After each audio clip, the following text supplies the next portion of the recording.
My name is Terry Reeb. I'm from the Department of Media Study, one of the sponsors of today's event. And also, I'm one of the co-coordinators of the Landscape Across the Disciplines research workshop, along with my colleagues Tina Thurston from anthropology and David Mark from geography. We are delighted to see you today. We hope you'll join us for subsequent events. We have a really wonderful series all year.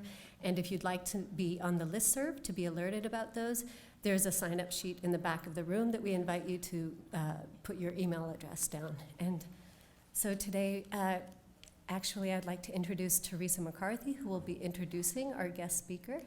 Teresa is a professor in the Transnational and Global Gender Studies Department, and she's also coordinator of the Haudenosaunee and Native American Research Workshop. So please join me in welcoming Teresa.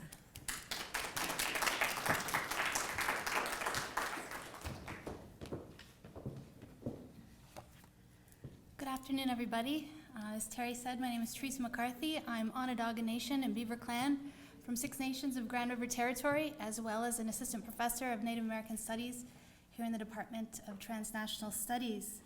On behalf of the Landscapes Across Disciplines Research Group, the Haudenosaunee Native American Studies Research Group, and the UB Native American Graduate Students Association, I'm thrilled to be introducing our visiting speaker today, Dr. Jolene Rickard.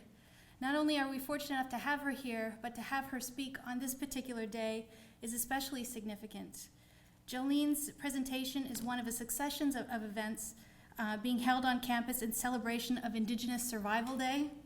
Our celebration of Indigenous Survival Day today is meant to resist and defy the national commemoration of Columbus Day, which most of us as Native people can only understand in connection to the decimation of Indigenous populations, which originated with Columbus, the dispossession of all of our lands and resources via legal fictions, such as the doctrine of discovery, which originated with Columbus, and the cultivation of an imagery of the Indian through the way that Columbus represented us to the world, which also facilitated this enormous devastation.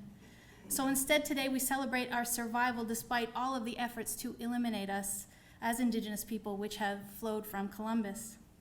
Today couldn't be a better and more appropriate occasion to have Jolene Rickard here with us. I guess I'll begin my introduction with a few personal notes. First of all, those of us in this profession, we often really do remember the first time we encounter somebody who's been really influential into the way that we do our research and our scholarship. And so I remember the first time I saw Jolene speak.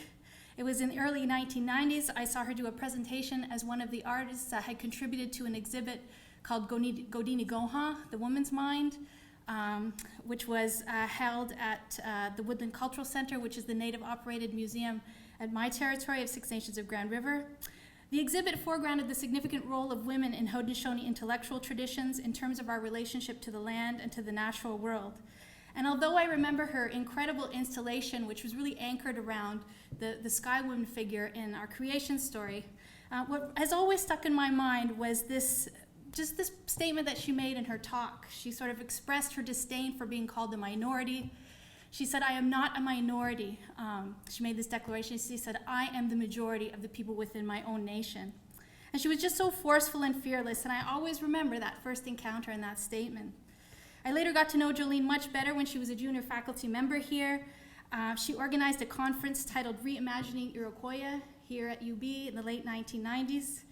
And this was not only my favorite conference that I've ever attended of all time, but it was also, I think, looking back on it, a really important intellectual moment because it became a real starting point of a collective effort by those of us who are from Six Nations communities to really begin to sort of work collectively to subvert the established canon of non-Native scholarship on the Iroquois, which is problematic on so many levels, and to really undertake in a collective effort to re-theorize Haudenosaunee studies in ways that made our knowledge and experiences central.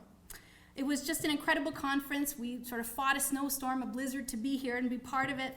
And it was held in conjunction with an exhibit titled Across Borders, Beadwork in Iroquois Life, which Jolene also co-curated at the Castellani Art Museum. So it was just a phenomenal time. I'll never forget it. So my personal reminiscences provide just a glimpse of Jolene's many contributions to exposing, crafting, and refining articulations of Haudenosaunee sovereignty in both scholarly and artistic domains.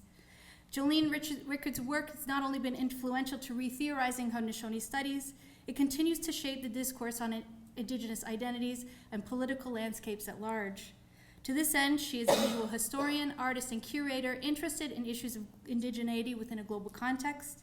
She is the director of the American Indian program at Cornell University and an associate professor of the history of art and visual studies and the art departments at Cornell. So she's repping us in the Ivy Leagues, which is very cool. Jolene's recent publications include The Emergence of Global Indigenous Art, Visualizing Sovereignty in the Time of the Biometric Censors, Seven Spans Thick, put out a publication by the NMAI, Absorbing or Obscuring the Absence of a Critical Space in the Americas for Indigeneity, the Smithsonian's National Museum of the American Indian, which appears in Anthropology and the Aesthetics, and a chapter titled Crossing Boundaries, Art Museums and Anthropology Museums in Search of a Common Ground, which is published by Harvard University Press. Among her research projects, she is an advisor for the Sakahan First International Quincentennial of New Indigenous Art at the National Art Gallery of Canada. Recently, she was an invited participant at the Banff Residency Painter House Conversations program. She's an invited participant at the Te Tehihi Scholar and Activist Artist Gathering in New Zealand. She is also a recent recipient of a Ford Foundation grant with which she has conducted research in the Americas, Europe, New Zealand, and Australia that have culminated in a new journal on Indigenous aesthetics and a forthcoming book on visualizing sovereignty. She's also the co-curator for the inaugural exhibition Our Lives at the Smithsonian's National Museum of the American Indian in DC. Jolene Rickard is Tuscarora from the Tuscarora Nation here in Western New York, and please join me in welcoming her to the podium today.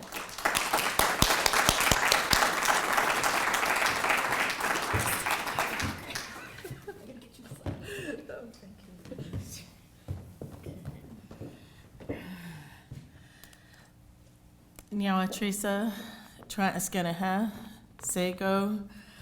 I'm extremely honored to be here this afternoon amongst my, some people would argue the scene of the crime, others would argue amongst my esteemed colleagues here from the University of Buffalo. I appreciate you taking the time this afternoon to come and hear what I've been up to. So I'm going to do three things today. I'm going to go through some slides and share with you positionings to familiarize you with a piece of this history. Then I'm going to come back and read some very specific text, where I'm working through a series of questions that I've been asking for a very long period of time. And then I'm going to go back to the slides and talk a little bit more about these experiences. And then I hope we can open up the discussion today for some generative reflections on this very dynamic issue.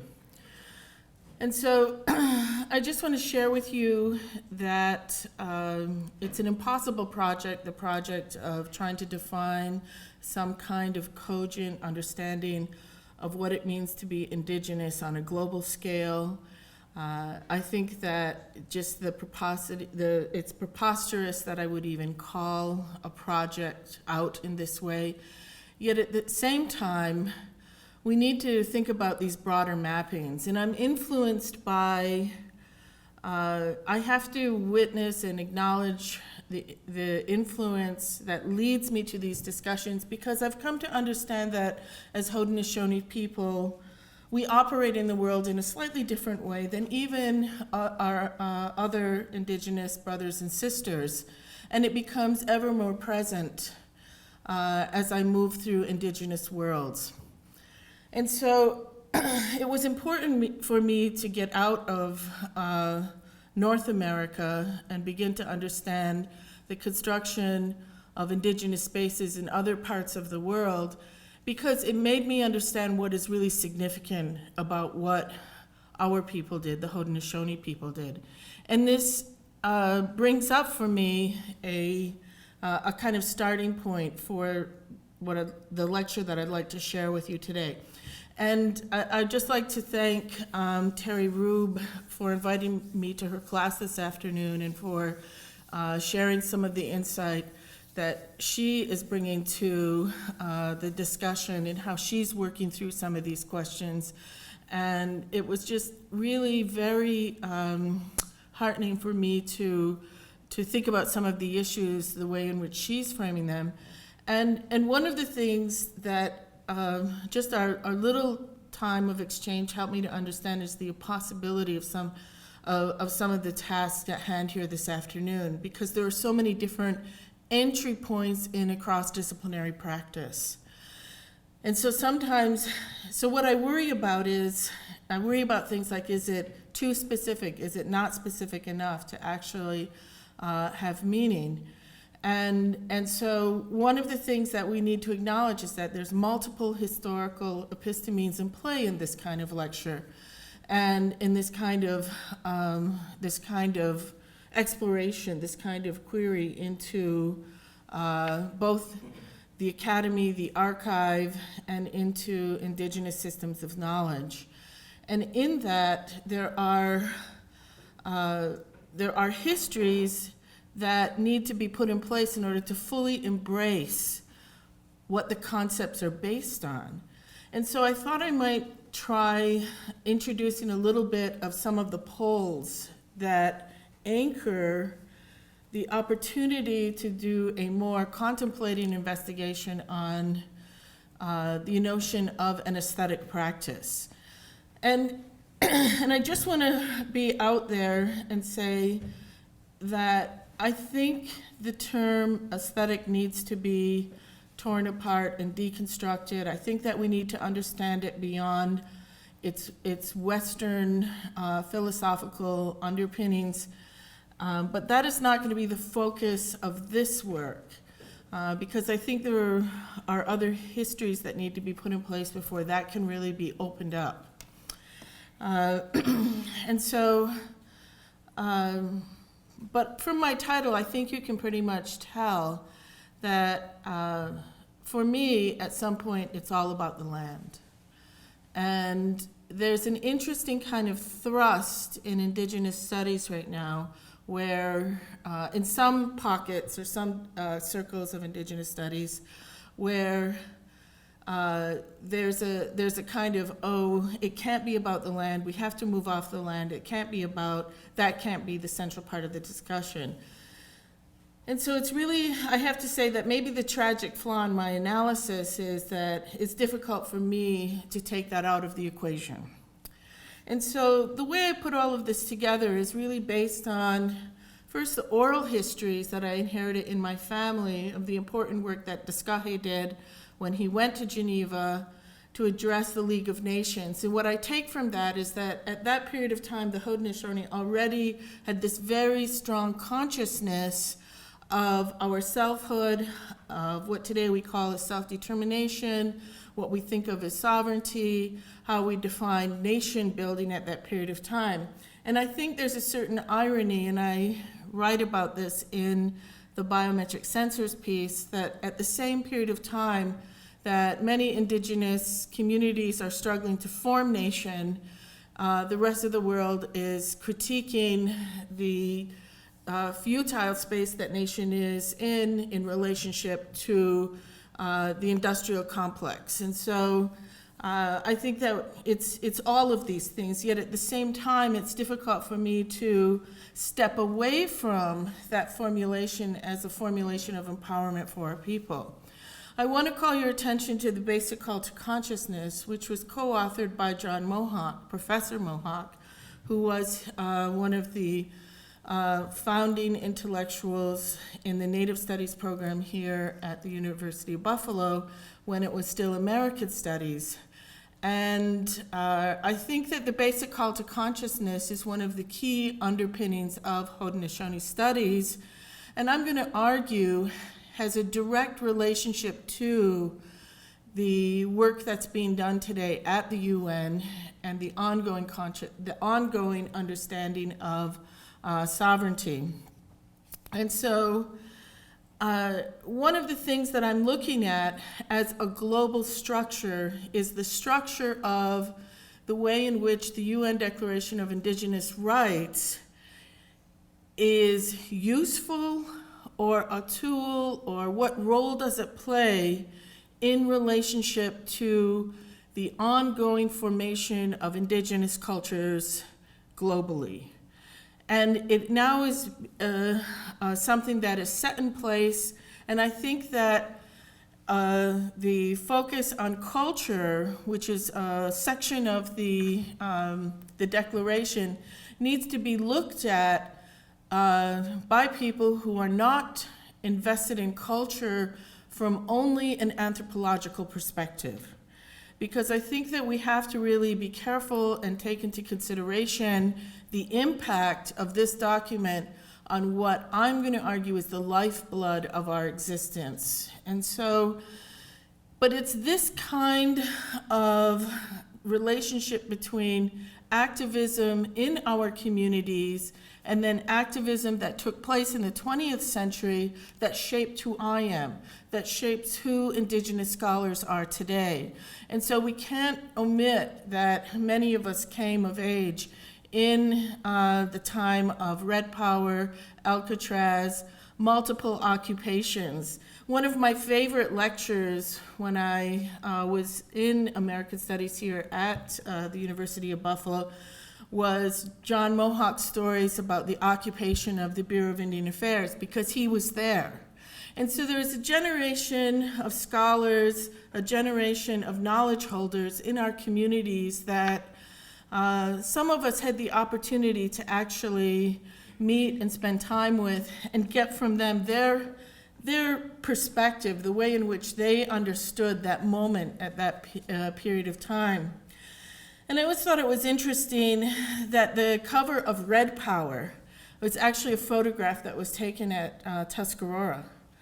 And so those are all Tuscaroras in that photograph. I wasn't there, but I just think it's important that there was an interesting kind of activism that took place at Tuscarora because of the usurpation of our territory by the Robert Moses Power Authority project, which was part of a national schema of dispossession and water projects or damming projects throughout North America at that period of time.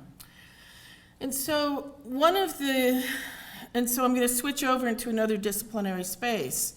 And so one of the complications of having an art school education is that in an art school education, in order to fully unpack Indigenous art today, you need to have an understanding of how to get at alternative or comparative worldviews, and you also need to understand other histories. And so one of the other histories you would have to invest in is Native history or American Indian history or Indigenous history, however it is you're constructing it now.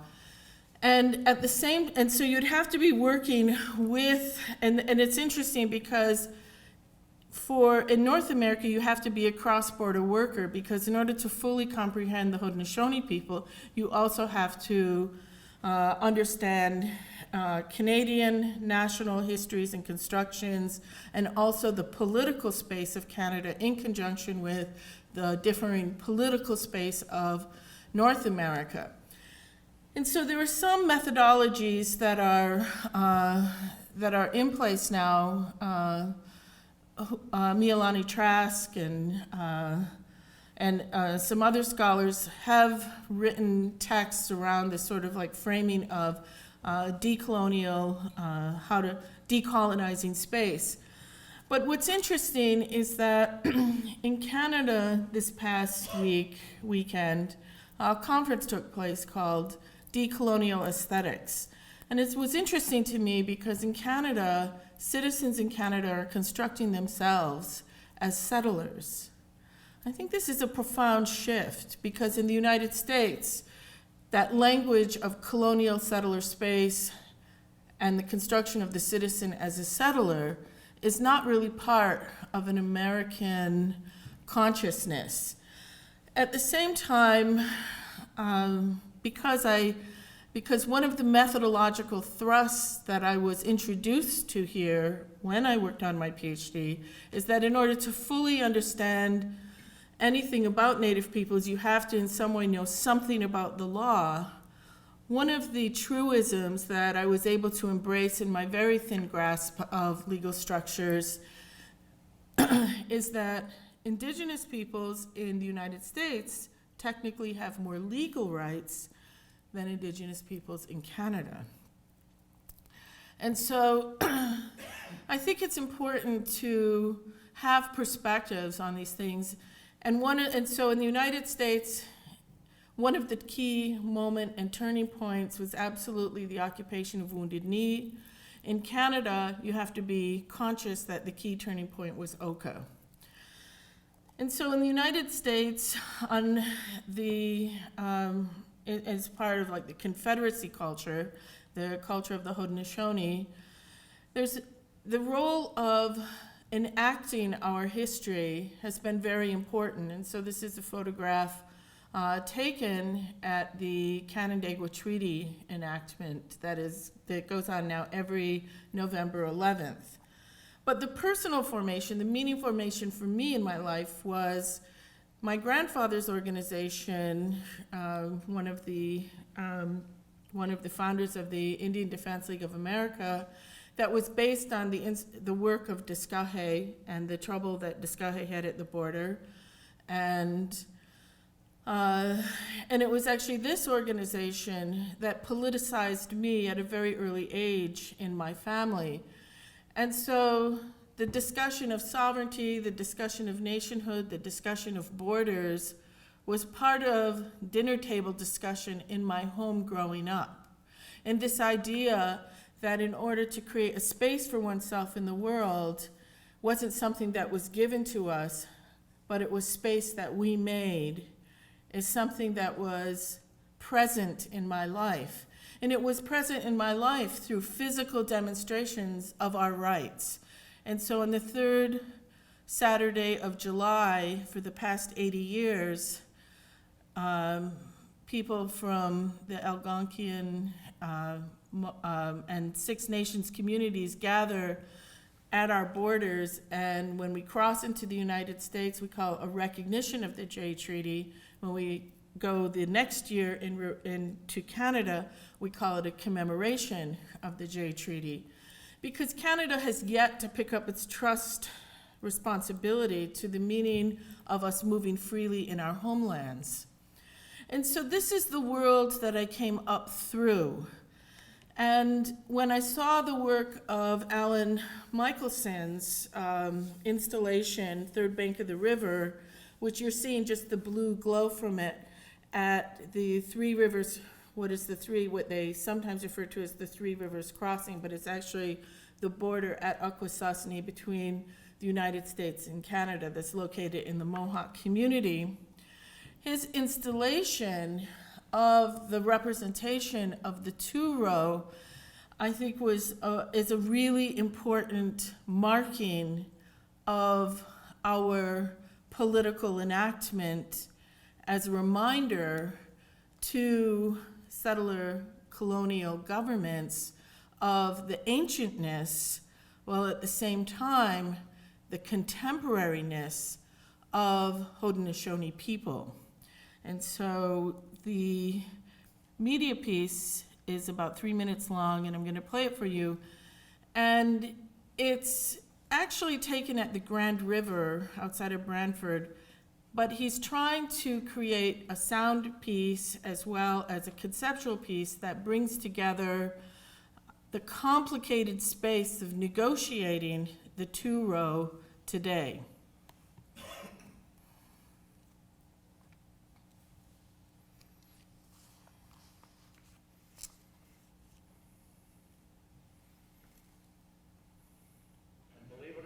The river is now west floating both Lake Ontario and Lake Erie. Both of those lakes are bordered with this river. Fishing here is very good. Pike, bass, rainbow trout, coho salmon, and also shrimp salmon. Recreation is also very good. As you can see, there's a lot of boating, water skiing, on the summer days, such as today, you would see several people swimming in the river as we go along. And we would be heading upstream approximately 6 miles before returning around and coming back downstream. As we head upstream, the land on the port side, that's the left-hand side for people riding forward, the right-hand side for people riding backwards. Those that are still confused, it really doesn't matter, it's over there. The land on the south bank of the river is the Six Nation Indian Reserve. This is the largest reserve in Canada, and it stretches along the Grand River for over 25 miles from the town of Caledonia, almost to the city of Brandon. During the duration of the cruise, the reserve will always be on that south bank, and will never leave. Ahead of us on the right, the trees of the tiny little village or hamlet of Middleport, Ontario. Middleport was founded by a man by the name of John Solomon Hager, brother of the founder of Hagersville, Ontario. John Solomon Hager came here and staked out his claim.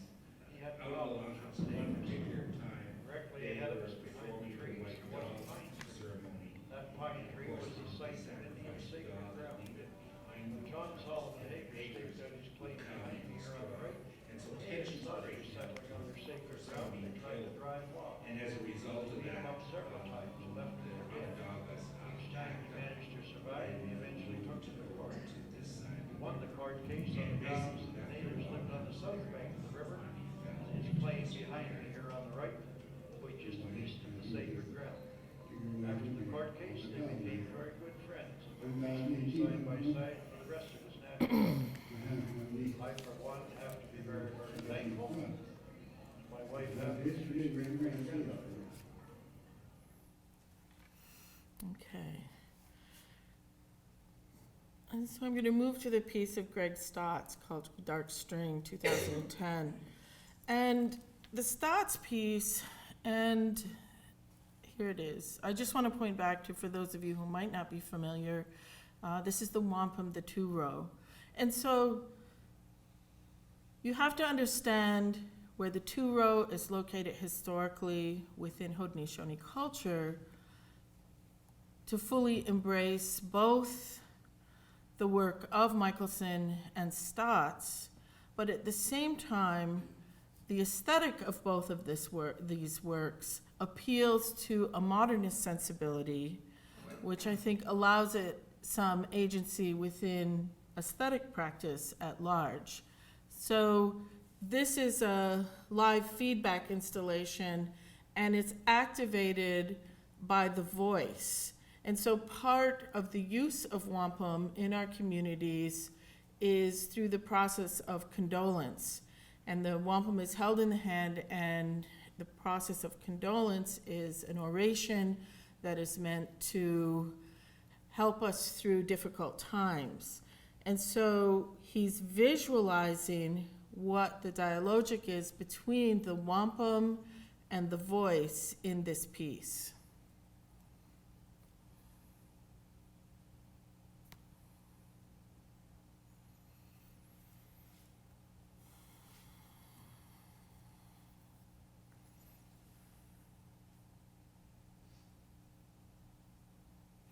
There isn't a sound narrative to this. At this point, this piece doesn't have sound attached to it. But in the original piece he sent me, there was a sound piece to it, and I don't know what I did with the sound file, to be frank. But what I want to do is so this, I'm taking you on a very specific trajectory of a particular history and then a representation of a particular form of work. We're going to stop for a moment, and I'm going to read from a paper that I'm working on this broader concept, this emergence of global indigenous art. And I want to question this term indigenous. And so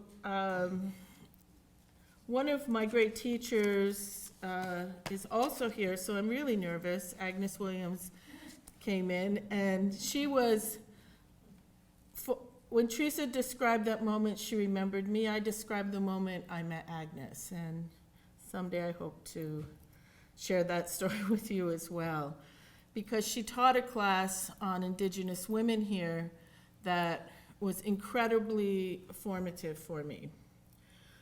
The emergence of Indigenous art on the global stage has run in parallel to the transition of other Indigenous cultural and political mappings, as witnessed in the field of Native American and Indian studies.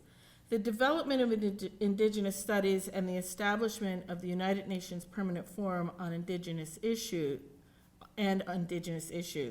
These visual and governmental markers have been complicated by internal critiques that recognize the tensions between the global and the local, while acknowledging structures that can accommodate Indigenous fluidity across national and intellectual borders. Although Indigenous artists are already part of the global dialogue on contemporary art, it is important to broaden the current analytical framework for Indigenous art to create a global Indigenous cultural network that includes the field of Indigenous studies and the United Nations Permanent Forum. Rather than rejecting the current mode of critique or discussion of Indigenous art in the art world or academy through the fields of the history of art, visual theory, and performance studies, this enhanced framework would recognize the necessity to cross disciplinary boundaries to intensify the analysis of this art, and it would thus benefit Indigenous cultures. The inclusion of the United Nations Permanent Forum in this broader framework supports the assertion that the role of nation states, international law, and Indigenous peoples are historically entwined. Each of these elements must be untangled and acknowledged through sustained and ongoing dialogue. The emergence of global Indigenous art does not simply relate to artists who claim Indigenous heritage. Whereas a number of Indigenous artists have been exhibiting in international exhibitions, their work does not always relate to an Indigenous epistemological and ontological discourse. Therefore, the term global Indigenous art encompasses artists whose works show an acknowledgement of the ongoing conditions of colonial settler nations, the continuing dispossession of land and resources, and an awareness of Indigenous worldviews as part of the future of global cultures. Therefore, there is a need to expand art criticism and visual theory to include a discourse read across indigeneity, colonization, and sovereignty. So could you imagine in the Americas, anchored in any art or visual studies or cultural arts, anything that has to do with expressive arts, a course as a requirement that students must understand indigeneity, colonization, and sovereignty? It would transform the arts world. And why wouldn't we do that? Because that's the space we live in. Indigenous expressive culture has always been geographically global since European contact in 1492, or if that is too fine a point, the 1400s as a marker of the global exchange of modernity. Further, the 20th and 21st centuries have made possible the migration of Native American material culture to Indigenous art. So in a short 100 years, we've seen the capture of Indigenous expressive culture as being negotiated solely through, or primarily through anthropology, to a much wider berth in the broader field of art, art history, media studies, etc. But the focus of this essay is not the situated ethnographic gaze that looks across centuries of Indigenous and non-Indigenous exchange to see only a series of images of Indigenous peoples depicted as primitive, exotic, or subjugated. Rather, attention here is centered on the visibility of Indigenous art in a global context from the mid to late 20th century and up to the exhibit Sakahan in 2013, which just opened last March. And so to get to Sakahan, I'm just going to go through some images again.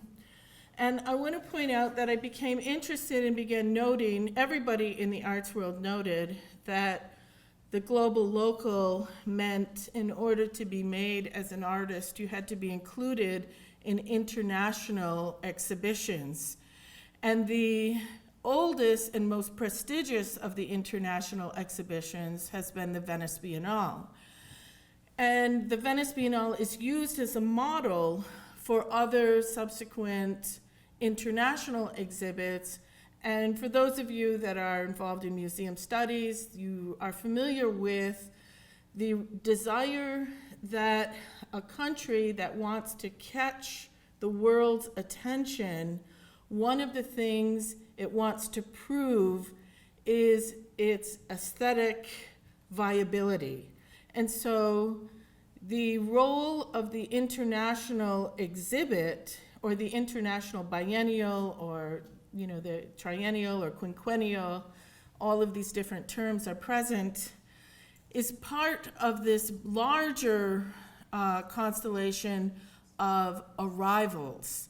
And so then what is the role of indigenous artists in that space if there isn't a discrete acknowledgement or an overt acknowledgement of an indigenous space? And so, do you represent the United States? Are you allowed to represent an indigenous nation within the context of the United States at the Venice Biennale? Well, these are the complications. And so the National Museum of the American Indians supported James Luna outside of the specific Giardini, which is where the nation states are housed in the Venice Biennale, and they paid for a villa outside. And it's common practice now within the Venice Biennale that the outside exhibits are often taken as seriously as those that are part of the nation-state discourse. In contrast, that same year, Rebecca Belmore represented Canada. And it was interesting because she was very reluctant, and I wrote her catalog, she was very reluctant to at that period of time, she was very reluctant to foreground her Anishinaabe heritage and wanted to downplay this question that I pose around what does it mean to represent Canada at the Venice Biennale in this context. And I just saw her last weekend, and we had a very interesting exchange about how she's at a very different place than she was in 2005 around this. And so we all have very different moments of arrival in how we position ourselves in these discussions. And so the Belmore piece is still online, and you can see her relationship, how she transforms she transforms a space that feels very fresh and renewing to a space that is traumatized, a sense of having been bloodied all over the body. The next place that I began to notice a lot of activity was actually in Australia. And so in Australia, a British curator, David Elliott, actually curated a number of Indigenous artists from Canada into the Sydney Biennale in 2010. And I had the good fortune to be able to attend the exhibition and to be able to discuss this with the curator. And what became really apparent to me is that in Australia, you really cannot ignore Aboriginal artists. And the reason you cannot ignore Aboriginal artists is because the dot painters from the 1950s control the cachet of the contemporary Australian art market. And so you can't therefore then ignore contemporary Aboriginal artists if you want to continue to build the art world recognition that the dot painters, the Aboriginal dot painters, curried from the 1950s on forward. And so I'm going to argue that the inclusion consistently of Aboriginal artists in Sydney, in the Sydney Biennale, is specifically related to the well-being of the ongoing construction of Australia as, number one, a tourist destination. And in that tourist destination, one of the values is to be able to have insight to the land through the Dreamtime dot paintings. So there's a whole category of scholarship around this. At that same biennial, I was struck by the work of Skeena Reese, who's an emergent artist from the Northwest Coast, challenging within the structure of the Northwest Coast the sort of sanctity of the authentic. And she's challenging it in complicated ways, having been very influenced by the resistance at Oka. And she uses this sort of flag that was created by Louis Hall as a kind of backdrop to signal this resistance. And so she's also dipped into an American iconic moment of the rejection of Marlon Brando's,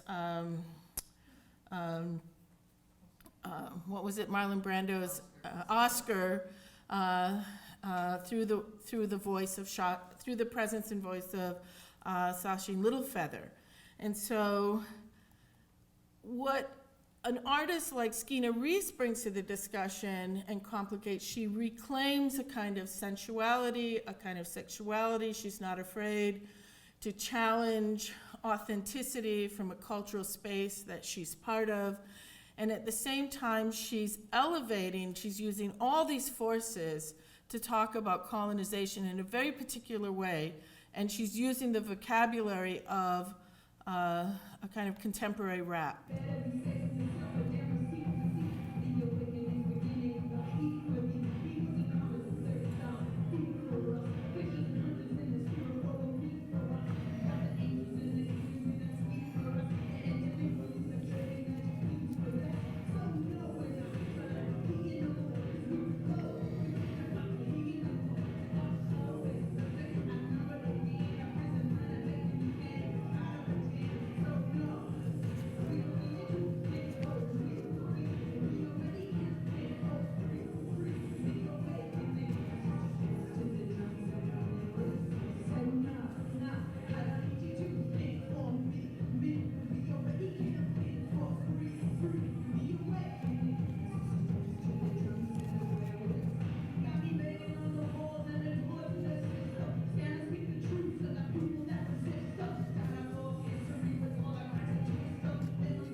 It was a club, I'm sorry.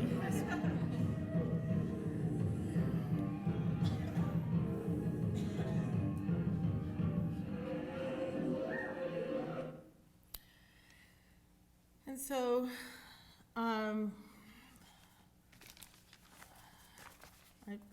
time is moving very quickly here this afternoon. So I'm going to jump to, so I lay out a justification for linking a careful investigation of the UN Declaration on Rights of Indigenous Peoples, and in particular, the areas that relate to this category called culture, with Spivak's notion of strategic essentialism. And so the term strategic essentialism, formulated by theorist Gauchi Spivak, which refers to the ways in which subordinate or marginalized social groups may temporarily put aside local difference in order to forge a sense of collective identity through which they band together in political movements, can be applied to the use of the term indigenous and global alliances created through the United Nations Permanent Forum. Nancy Mythlow, a contemporary first, indigenous scholar, came to this conclusion that an indigenous art discourse must by definition occur outside established intellectual disciplines and political structures. This moves the weight of responsibility to indigenous nations themselves to articulate these distinct analyses, a burden that will likely only be undertaken as the need for this type of codification is deemed necessary. Visual studies scholar and curator Mario Caro has come to a similar conclusion after nearly a decade of curatorial work with contemporary, traditionally focused indigenous artists. His culminating effort took place at the Smithsonian's National Museum of the American Indian in New York in 2011 with a symposium entitled Essentially Indigenous, with a question mark. The aim of this discussion was to probe indigenous art for its indigenous aesthetic sensibility. Rather than focusing on the group of indigenous artists that strives for inclusion in biennials, he concentrated on an equally compelling group of artists that seeks to be in dialogue across indigenous borders.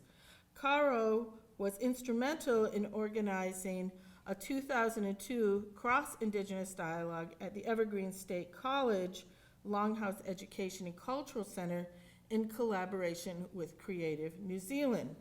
And so he's one of the first curators in North America that opened this space up between the Maori and indigenous artists of the Northwest Coast. Indigenous artists from the Pacific Rim, including artists from the Northwest Coast of the United States and Canada, as well as Hawaii and Maori artists, have been gathering biannually to share perspectives on their cultures through artworks, performance, storytelling, and the demonstration of indigenous protocols. And in this, I had the opportunity to attend Te Tihi, the fourth gathering of indigenous artists that took place in Rotorua, Aotearoa, New Zealand, in 2010. Artists at these gatherings are not only producing works on site, but are also practicing new forms of cultural diplomacy and hosting based on inherited traditions. A range of aesthetic expressions, including traditional welcoming songs, dances, foods, gifting, and storytelling, were integrated with visits to cosmologically significant land sites. What is evident at these gatherings is a cross-cultural indigenous focus that decenters Western coloniality and repositions indigenous knowledge as central. In the Americas, another example of an indigenous-centered exchange took place in Belo Horizonte, Brazil, in 2005 at the 5th and Centro, organized by the Hemispheric Institute, Performing Heritage, Contemporary Indigenous and Community-Based Practices, where the experience of the 5th and Centro moved from the Kayapo and Mexicali welcoming dances to the ironic Shaman meets El Mexicana, a performance by James Luna and Guillermo Gomez Pena, Topics range from land desecration, gender identities, addictions, police violence, and ongoing colonization, leveling the dichotomies between the North and South America. And so what I'm witnessing in looking in the indigenous to indigenous dialogue, global North, global South, it's not the global North, global South that we imagine in the industrialized North and the emergent global South. There's a very different discussion going on. And so there's almost another kind of indice that's needed in order to capture exactly the multiple sites of this discussion. And so indigenous ignition is what I'm calling this next session. So new generations of scholars, curators, and artists are adding substantive analysis to what is meant by indigenous knowledge. Maori scholar Marque Stewart Harara argues indigenous peoples are not a homogeneous group. They held in common broad sets of ontologies that define their relationship to all other life forms and the cosmos.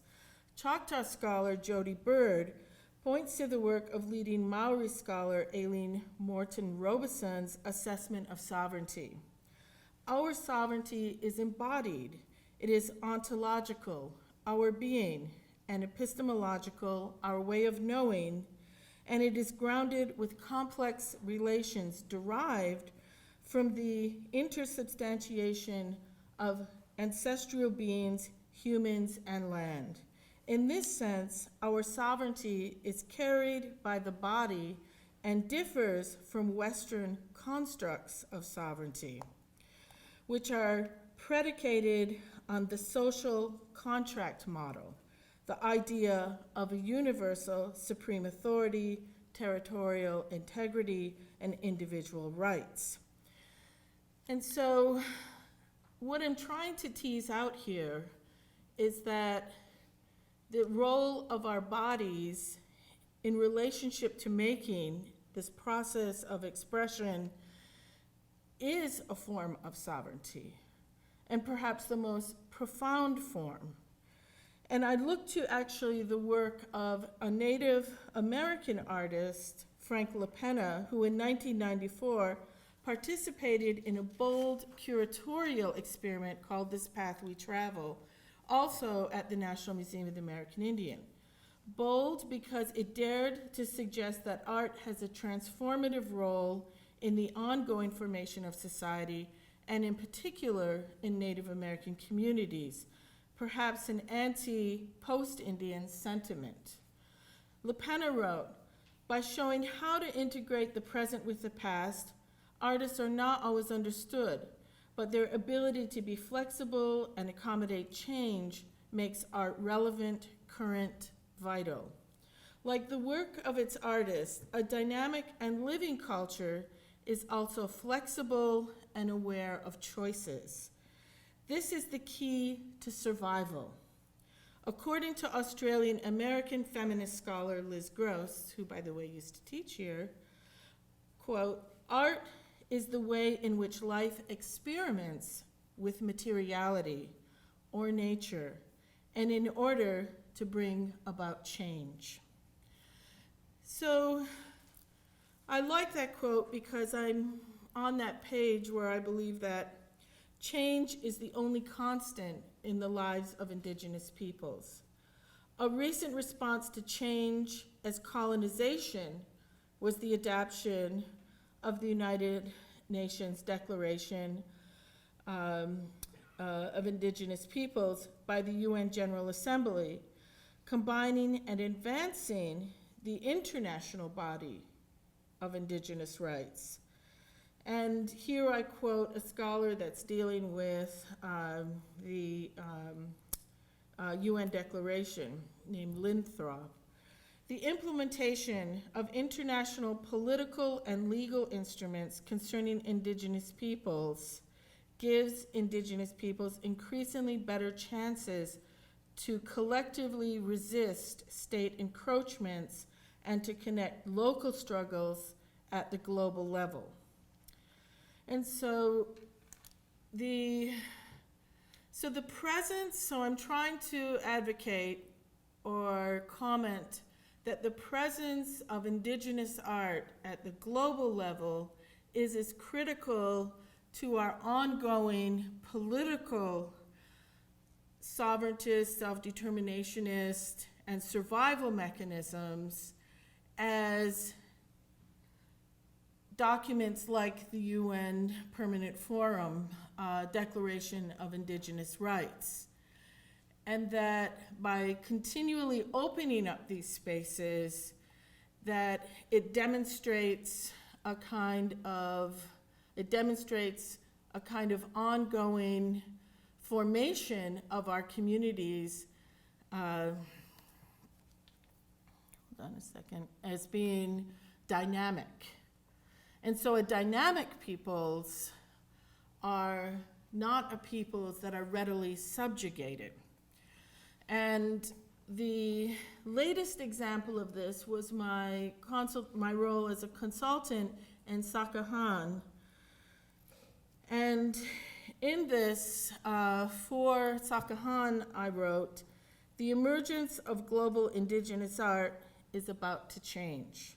Contemporary indigenous artists make the checkpoints of indigenous experience at the United Permanent Forum, the Academy, and within nation states strategically unpredictable." And I think that's very important. And in Sakahan, we see the work of an early work by Lawrence Paul Yaxwell-Upton, where he shot the Indian Act. And so I've tried to select works that I think are canonical and really kind of bring a certain kind of culmination of an awareness that this piece made a difference and changed the way that we thought about things.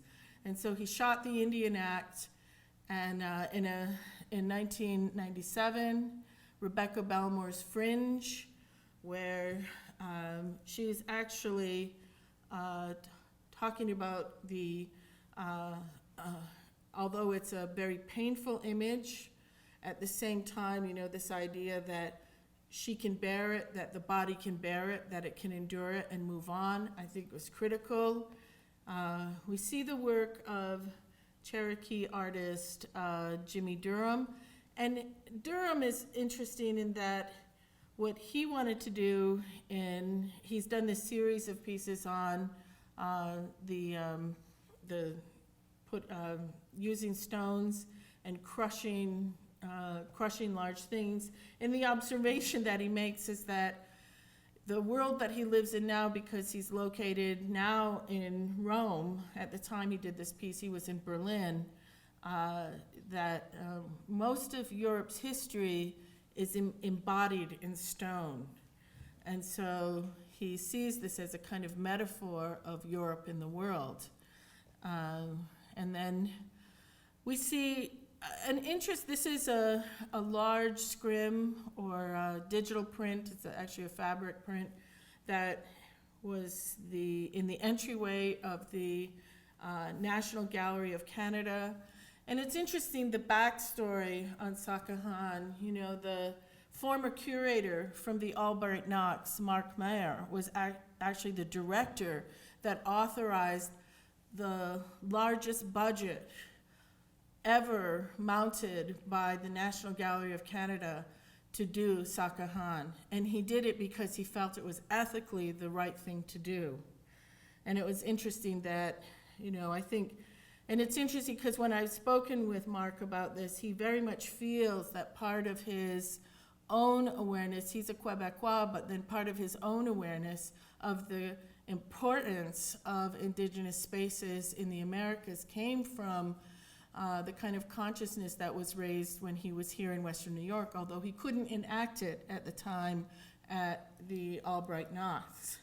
And so we're seeing multiple epistemes, because that's what this piece is anchored in. It's having to know another way of understanding the night sky, another way of understanding star knowledge, another way of understanding the ocean through the work of Vernon Aki. And this piece draws our attention to the race riots that occurred along the beaches of Aboriginal peoples and non-Aboriginal peoples in Australia and the tension that occurred around that.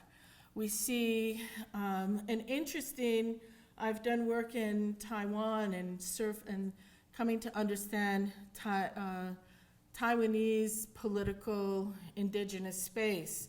And in this piece, what each of these threads represent is a spirit that's gone on to a resting place.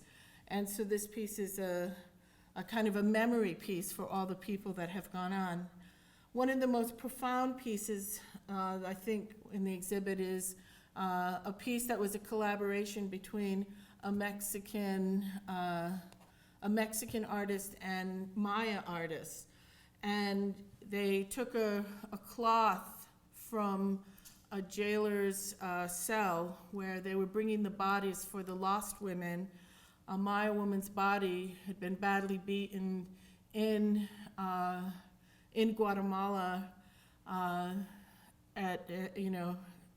during the past. This happened within the past 10 years, and the bloodied cloth was actually saved, and then by the Mexican artist, and she asked the Maya women to collaborate with her, and they embroidered the spirit of life back into this cloth as a way of talking about their own vitality, their own ongoing recuperative space in that part of the world. An interesting kind of moment was the recognition of how oppressed the Ainu are and how keeping their culture is like, this hidden secret, and to bring it out is to really put yourself in harm's way in Japan. And even though legislation has recently been passed that acknowledges their presence, it still was very difficult to get anybody to agree to participate in this exhibit, which I thought was really critical. And so this takes us in another direction, and this is a colleague of mine, Anya Pan, who's the curator for the Tuvalu Pavilion, to bring or call attention to the islands that are disappearing. And you could see, I think, the metaphor of the golden calf held by the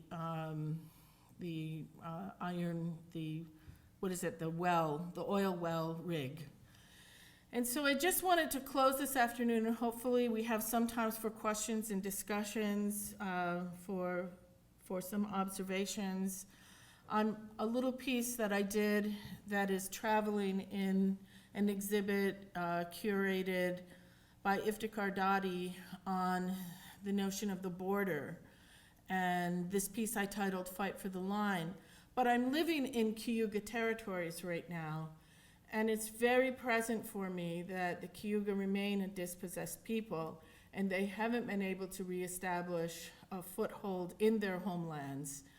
And this piece, although you're seeing a static version of it, the media projection on it is a computer program that's a randomizer, and so there are over 150 images that continually tile through that are images that I've collected over the past 35 years on our language and signage in our communities that recognizes how we make our place, how we make ourselves visible in Haudenosaunee territories. And for some of you who know my older work, I just thought I would mention that this week I'm going out for the first time to see the permanent installation of the Corn Blue Room, which has its own room now out at the Denver Art Museum. And I do think that it still is relevant as far as the kinds of things that Indigenous peoples remained concerned about. And it was interesting how when I did this piece, uniformly curators in the arts world didn't understand why corn, why that was the center of my piece. And I'll leave it there this afternoon. Yeah.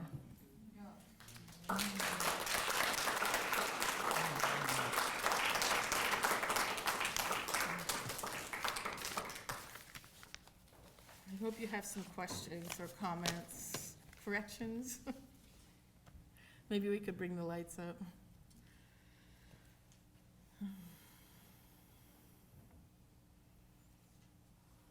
Are you following any of Greg Deal's work in DC?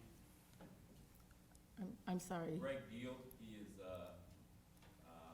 he does some urban art, but he's also been doing a performance art piece where he's been recording both video and photographs of him dressing in kind of a hokey regalia throughout various places in DC, and really documenting the response from the non-native observers, oftentimes tourists from other countries, but certainly the folks in the DC area. And I think it fits along the same lines about some of what you were talking about really establishing a dynamic presence by almost putting the stereotype in their face to see what the response is. There have been a number of artists who have engaged in this way, but I'm not familiar with his work. But yeah, I mean, I think that's an interesting suggestion.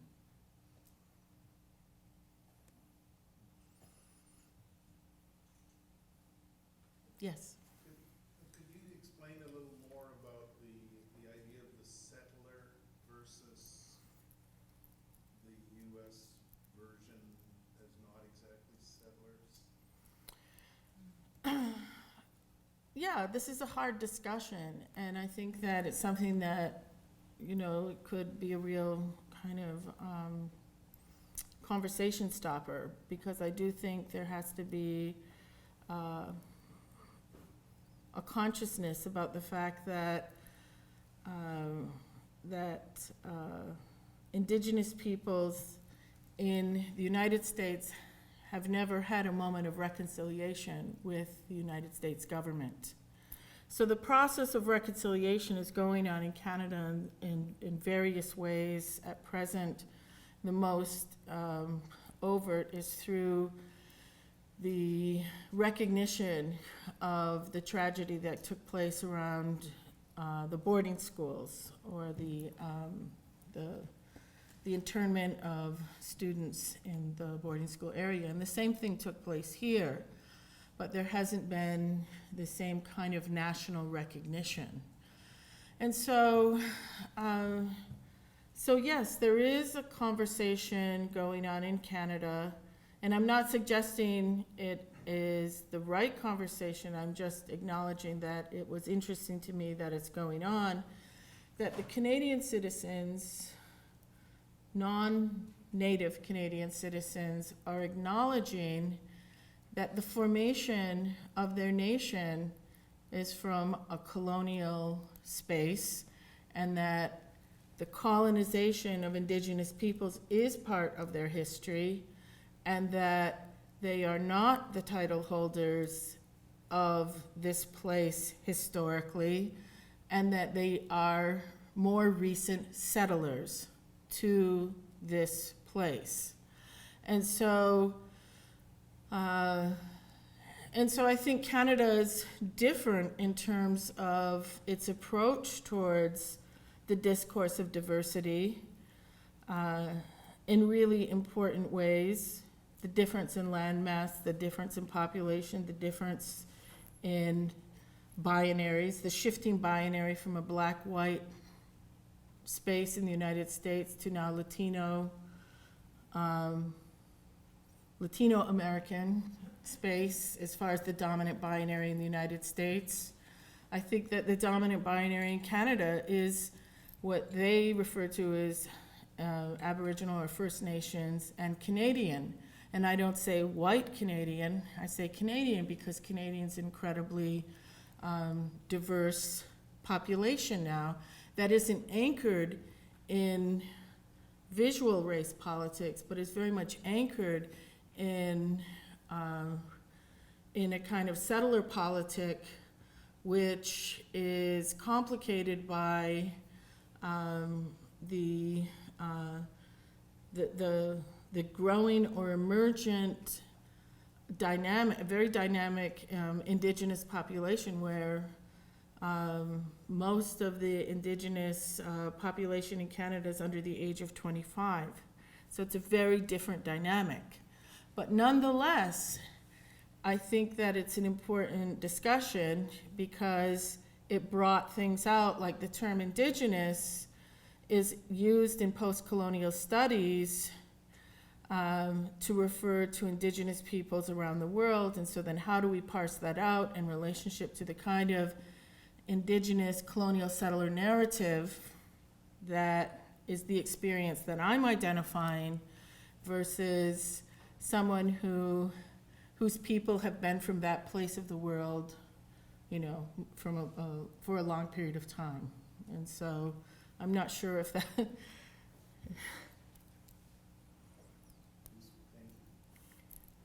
Teresa. What about in terms of sovereignty, Jolene, in terms of Sakahan, and I'd say in comparison to maybe your experience at the NMAI, where you sort of experienced some pushback with the notion of sovereignty, what has been the receptivity of, you know, working with the National Museum of Canada on the Sakahan? Has it been difficult? Or, I'm sure different, but It was interesting because Sakahan, the lead curator on Sakahan was Greg Hill, and Greg Hill is Mohawk. oh, okay, so what? And it's interesting because he's the person that had to negotiate that space, and he had to negotiate it in light of the, you know, the mounting pressures there is, you know, the discussion of sovereignty is anchored in the Quebecois discussion of separation. And so sovereignty wasn't foregrounded in this case. And Candace Hopkins, who is a graduate of Bard, and also Aleut from Alaska, she was also one of the co-curators in the exhibit. And so she's coming from the American Aleut community. And so even there you could see interesting kind of tension between the way in which the framing of the exhibit was almost political. And so a number of the works in the exhibit, I think, did deal with really deep political issues, but it wasn't the entire thrust or force of the exhibit wasn't a declarative statement of autonomy, you know. And so you could read into individual pieces in the exhibit. And so it sort of took on this sort of larger framework of, it's interesting because you have to understand Canadian exhibits and the history of exhibits in Canada. I mean, that's what I'm saying, it's an impossible project to but, you know, we have to know this. I mean, what I'm arguing is, yes, we have to know it. And people who study other disciplinary spaces like Western art history, you know, they do know the history of exhibits that made a difference in the formation of contemporary modernity. And they know it from multiple geographic political perspectives. And so in order to also understand indigenous framings, you also have to have that perspective. And that's, I guess, one of the things I'm trying to say in my work. But the piece of history that isn't present in this lecture is Land, Power, Spirit. And Land, Power, Spirit was an exhibit that took place around 1992, when a number of other important exhibits took place because of the Columbian quincentenary. And if you contrast the curatorial framework and the kind of positioning of Land, Power, Spirit with Sakahan, just the name identifies a kind of shift. And so, you know, Sakahan is an Algonquian word, meaning to light the fire. And so this idea of centering these discussions in indigenous framings was very critical to the discussion, where I would argue In 1992, on Land, Power, Spirit, it was about, the dialogue was between Western modernity and the inclusion of indigenous artists in the West. It's like, look, this art is as challenging as other art, and we're going to now include it in the canon. And so here there was a very sort of it wasn't self-conscious at all, that we're not trying to, they were not really trying to ask for permission to be a part of anything.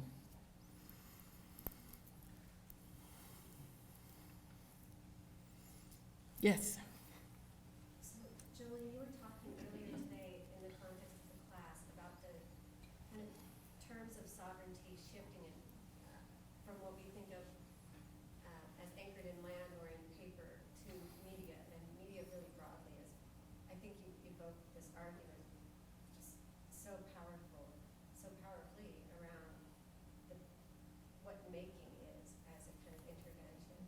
And I'm curious to know about, I think one of the phrases you used was, what is the language of our time? And that media is the language of our time. And when you think about that in terms of the museum versus, breaking down the walls of the museum and operating in spaces across media, across different kinds of modes of distribution, what your thoughts are on that? A lot of the examples you've shown kind of, present the museum as one context or one domain. Some of them are out in the street, but then there's not necessarily this, I'm trying to figure out where film or where the internet or where these other kind of media fit in. I can probably describe it in this way. This coming week in Toronto, there's a festival going on. It's called Imaginative. And I think it's doing all of those things. It's bringing the traditional notion of film forward, but at the same time, it's also bringing forward exploratory, interventionist, kind of digital networks in that space. And I'm bemoaning the fact that I'm going and had signed on to attend a Native American art history conference in Denver, and only because I just want to visit my piece. But really, I think the action is there. I think that that's where the youth are at. I think that this static art, object art, material art, I think there's always be a place for it. But I do think that the remaking of our culture is happening in digital space. Yeah, it's really interesting just to think about that relationship to land too, which I think you and I both share. Still, there's somehow a parallel or an analog to the object as a equally important or simultaneous Yeah, rhetorical force. yeah, I agree. I'm sorry, I say something once, it's hard for me to go back and say it again. Yes. We had another question? Yeah, well, and on the same thought though, the static art is being incorporated in film and music videos. I mean, so even the static art is becoming a part of the dynamic art of multimedia anyway. So it still not only has its place in terms of galleries, but in terms of every other form of media, whether it's Facebook or everything from the guys like the 1491s incorporating everything from serious violence against women videos to comedic stuff that they even pulled off down into Cotty Park during the Occupy Wall Street stuff. It pulls it all together. It's interesting because I think for me one of the challenges is to understand the aesthetic language of these different forms.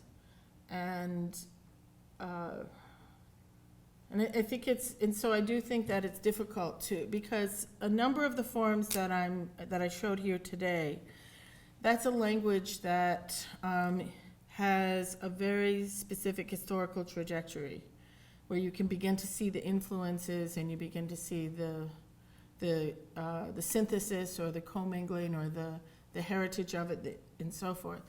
And so I think what's interesting is some of the, that it takes a while, it's taking a while to really embrace networks as an aesthetic. But I think it's there. It's just that I'm struggling to develop the language to articulate it in relationship to the critical urgent. Like, to me, it's always important to anchor this in a real politic versus a fictive politic, because for us there are real things at stake. It's that, you know, if we don't mind these borders, if we don't understand these things, if we don't constantly understand the pressures to dissolve our existence, which I think are ongoing, you know, we won't be here. We won't exist as peoples. And so this work, in my opinion, is one of those things that our young people in particular have embraced as a strategy for working this space. You know, we're reimagining and continuing to work the space.